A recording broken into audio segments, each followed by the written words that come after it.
आज भी कभी भी आप ये जो कहते हैं कि धर्म के काम करने से आजकल निर्वाह नहीं होता, सच्चाई से आजकल निर्वाह नहीं होता, जबकि सत्य तो यह है कि निर्वाह सच्चाई पर चलने से ही होता है, निर्वाह धर्म पर चलने से ही होता है। ध्रुवाम भूमि पृथ्वी धर्मणाधृताम, जब तक धर्म है इस धरती पर, इस राष्ट्र में, इस परिवार में, इस समाज में, तब तक ही नियंत्रण है, तभी तक अनुशासन है, तभी तक व्यवस्था है, तभी तक राज्य का भाव है, तभी तक राष्ट्र का भाव है।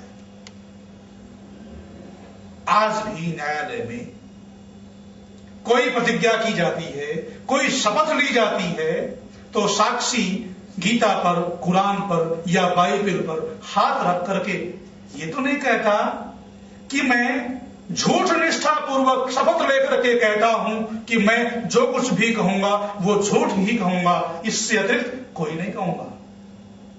कोई न्यायाधीश उसकी बात को नहीं मानेगा। साक्षी को शपथ सत्य की ही लेनी पड़ेगी, विधायक से लेकर राष्ट्रपति तक शपथ सत्य की ही लेनी पड़ेगी। यही कहना पड़ेगा कि मैं सत्य निष्ठा पूर्वक प्रतिज्ञा करता हूं कि मैं जो कुछ भी कहूंगा वो सत्य ही कहूंगा, सत्य के अतिरिक्त कुछ भी नहीं कहूंगा, भले वो झूठ ही बोल रहा हो। झूठ भी कैसे चलता है? सत्य का आवरण ओढ़ करके ही झूठ चलता है, बिना सत्य का आवरण ओढ़ाए झूठ भी नहीं चलता। बिना धर्म का आवरण ओढ़ाए पाप भी नहीं चल सकता। आप वोट मांगेंगे कि मैं अच्छे अच्छे कार्य करूंगा, मैं अपना कार्य निष्ठा से, ईमानदारी से, सच्चाई से करूंगा, भले ही आप कितनी भी बदमाशी करते रहे, कितनी भी गुंडागर्दी करते रहे, कितना भी अन्याय करते रहे, अत्याचार करते रहे, पर आपने वोट तो अच्छाई के नाम से ही मांगे हैं। तो ये आप कैसे कह सकते हैं कि धर्म के बिना ही आजकल काम चलता है? आजकल धर्म के नाम से काम नहीं चलता, आजकल सच्चाई से और ईमानदारी से काम नहीं चलता। काम तो ईमानदारी से और सच्चाई से ही चलता है। धर्मनिरपेक्ष राष्ट्र न हो सकता है, न होना चाहिए, न कभी हुआ है। इस देश की आजादी हजारों वर्षों तक ये गुलाम रहा। इस देश को आजाद करवाने के लिए, और मैं तो ये कहता हूं कि ये देश केवल गुलाम नहीं रहा, इस देश का इतिहास गुलामी का इतिहास नहीं, इस देश का इतिहास गुलामी के विरुद्ध संघर्ष का इतिहास है। जहां आक्रमणकारी सिकंदर है वहां पोरस भी है,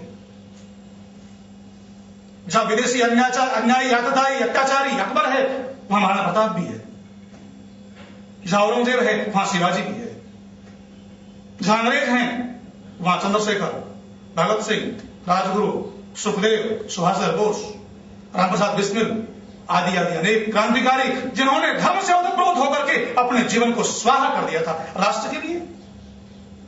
इन क्रांतिकारियों के हृदयों में धर्म ओतप्रोत न होता तो राष्ट्र कैसे आजाद होता? जो गीता को सिरहाने रख करके सोते थे, जिनको ये मालूम है मरना तो एक दिन है ही, क्यों नहीं राष्ट्र के लिए मरे? धर्म उनके जीवन में ओतप्रोत था, इसलिए वो राष्ट्र के लिए मरे और राष्ट्र के लिए अपने जीवन को स्वाहा कर गए। दसों गुरुओं ने क्या ऐसे ही अपना बलिदान कर दिया था? अपने जीवन को ऐसे ही समर्पित कर दिया था? धर्म से ओतप्रोत होकर के उन्होंने राष्ट्र के लिए, समाज के लिए अपने जीवन को ओतप्रोत किया था। भारत का इतिहास साक्षी है कि धर्म से ओतप्रोत होकर के ही महापुरुषों ने अपने जीवन को समाज के लिए और राष्ट्र के लिए न्योछावर किया है। और जब जब धर्म की हानि हुई है, महापुरुषों ने और संतों ने, ऋषियों ने और ग्रंथों ने धर्म का ही संदेश दिया है। गुरु गोविंद सिंह, गुरु तेग बहादुर कह रहे थे, जब गुरु गोविंद सिंह 9 साल के बालक थे, गुरु तेग बहादुर कहते हैं, अपने संगत में बैठे हुए हैं और कहते हैं आज धर्म को और देश को बलिदान की आवश्यकता है। 9 साल का बालक गुरु गोविंद सिंह, गोविंद राय उस समय था बालक, कह रहा है कि पिताजी आप कह रहे हैं कि धर्म और देश किसी महापुरुष का बलिदान मांगता है, तो आपसे बढ़कर महापुरुष कौन हो सकता है इस समय हिंदू धर्म में, सनातन धर्म में? क्या रिप्लाई था? आप ही अपना बलिदान दीजिए। इतिहास साक्षी है, गुरु गोविंद सिंह ने धर्म से ओतप्रोत होकर के सनातन धर्म की रक्षा के लिए अपने जीवन को आहुत कर दिया, अपने जीवन को बलिदान कर दिया, अपने पिता को बलि दे दिया। गुरु गोविंद सिंह ने धर्म से ओतप्रोत होकर के, क्योंकि धर्म के संस्कार उनको घुट्टी में मिले थे। अब गुरु गोविंद सिंह अपने चारों बेटों को भी बलिदान कर देते हैं, धर्म से ओतप्रोत होकर के, धर्म के जीवन को अपने में धारण करके, अपने जीवन में धारण करके अपने चारों बेटों को, 2 बेटे युद्ध में मारे गए और 2 बेटे जिंदा दीवारों में चिनवा दिए गए। और उसके बाद स्वयं भी धर्म से ओतप्रोत होकर के धर्म के लिए अपने आप को बलिदान कर देते हैं। दुनिया के इतिहास में, केवल भारत के इतिहास में ही नहीं, दुनिया के इतिहास में ऐसा कोई व्यक्तित्व तो नहीं मिलेगा, आज तक नहीं हुआ है और आगे भी होने की संभावना नहीं है, जिसने धर्म से ओतप्रोत होकर के पहले अपने पिता को बलिदान किया, उसके बाद अपने चारों पुत्रों को बलिदान कर दिया और उसके बाद स्वयं भी धर्म की वेदी पर स्वाहा हो गए, बलि हो गए। कैसे? राष्ट्र के प्रति, राष्ट्र की भक्ति इतनी उनमें कैसे आई? क्योंकि धर्म से ओतप्रोत थे। वीरबंदा बैरागी की बोटी बोटी काटी जा रही है और वीरबंदा बैरागी बोटी बोटी काटने पर खून गिर रहा है, उस खून को अपने हाथों से उठा करके अपने चेहरे पर मल रहा है, लगा रहा है। वो धर्मानुरागी, वो सनातन धर्मी बंदा बैरागी से लोग पूछते हैं कि आप ये क्या कर रहे हैं, आपकी बोटी बोटी काटी जा रही है। बंदा बैरागी कहता है, धर्म का उद्घोष करता है कि मेरी बोटी बोटी नोची जा रही है, मेरा चेहरा निस्तेज हो रहा है, जबकि होना यह चाहिए कि धर्म पर बलिदान होने वाले व्यक्ति का चेहरा सतेज होना चाहिए, तेजस्वी होना चाहिए। इसलिए मैं अपने रक्त को, अपने खून को अपने चेहरे पर लगा रहा हूं ताकि मेरा चेहरा मरते हुए भी तेजस्वी रहे। धर्म के मार्ग पर चलने वालों को लोग कहते हैं पागल, धर्म के मार्ग पर चलने वाले लोगों को नासमझ कहते हैं समाज में। पर मेरा प्यारा बलिदानी पंडित राम प्रसाद बिस्मिल क्या कहता है? धर्म से ओतप्रोत होकर के इन्हीं बिगड़े दिमागों में भरे अमृत के लक्ष्य हैं, हमें पागल ही रहने दो, हम पागल ही अच्छे हैं। धर्म के दीवाने जिन्होंने सारे देश को अपना घर मान लिया है, जिसने सारे समाज को अपना परिवार मान लिया है, जिनको अपने जीवन में धर्म के संस्कार घुट्टी में प्राप्त हुए हैं, वो इन छोटी छोटी बातों की परवाह नहीं करते हैं। राम प्रसाद बिस्मिल कहते हैं, देखना है जोर कितना बाजुए कातिल में। राम प्रसाद बिस्मिल, चंद्रशेखर आजाद, भगत सिंह, राजगुरु, सुखदेव आदि अनेक क्रांतिकारियों ने धर्म से युक्त होकर के ही अपना बलिदान दिया था। महाराणा प्रताप ने धर्म से युक्त होकर के ही जरूरों की खाक छाली थी, घास की रोटियां खाई थी। अरे उनके बच्चों को भुट्टी में धर्म के संस्कार मिले थे, इसीलिए तो उनके बच्चों ने घास की रोटियां खाई थी।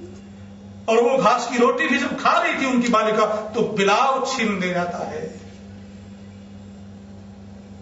ये राष्ट्र के प्रति भावना, मेरा राष्ट्र अत्याचार से पीड़ित ना हो, मेरा देश अन्याय से पीड़ित ना हो, मेरा देश कभी विदेशियों का गुलाम न रहे, विदेशियों का प्रतंत्र न रहे, ये भावना मेरे देश के महापुरुषों में, मेरे देश के क्रांतिकारियों में धर्म के कारण से ही आई थी। और जिस दिन से आपने मैकाले की शिक्षा पद्धति पर चल करके धर्म को बहिष्कृत करना आरंभ कर दिया है, उस दिन से आपके परिवार भी टूट रहे हैं, आपका समाज भी बिखर रहा है, आपके बच्चे आतंकवादी बन रहे हैं, आपके बच्चे अश्लील फिल्मों को देख करके न जाने क्या क्या कुकृत्य कर रहे हैं, क्योंकि आपने अपने बच्चों को धर्म के संस्कार देना छोड़ दिया है। जिस दिन धर्म को अपने जीवन में धारण करोगे, उस दिन समाज, परिवार और राष्ट्र में सुव्यवस्था हो जाएगी। समाज, परिवार और राष्ट्र और अधिक सुदृढ़ होगा, सुदृढ़ से सुदृढ़तम होता जाएगा। राष्ट्र और समाज का अभ्युत्थान, उन्नति, अभ्युदय होती जाएगी।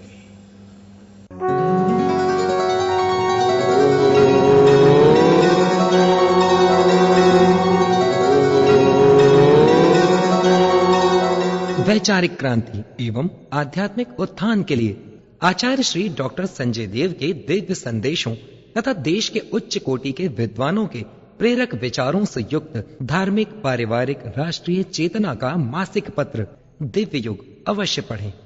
अपना सदस्यता शुल्क मनी ऑर्डर अथवा डीडी द्वारा भेजिए। संपर्क करें आचार्य श्री डॉक्टर संजय देव, दिव्य मानव मिशन, 90 बैंक कॉलोनी, अन्नपूर्णा मार्ग, इंदौर। दूरभाष 9302 103956 989 33 10232।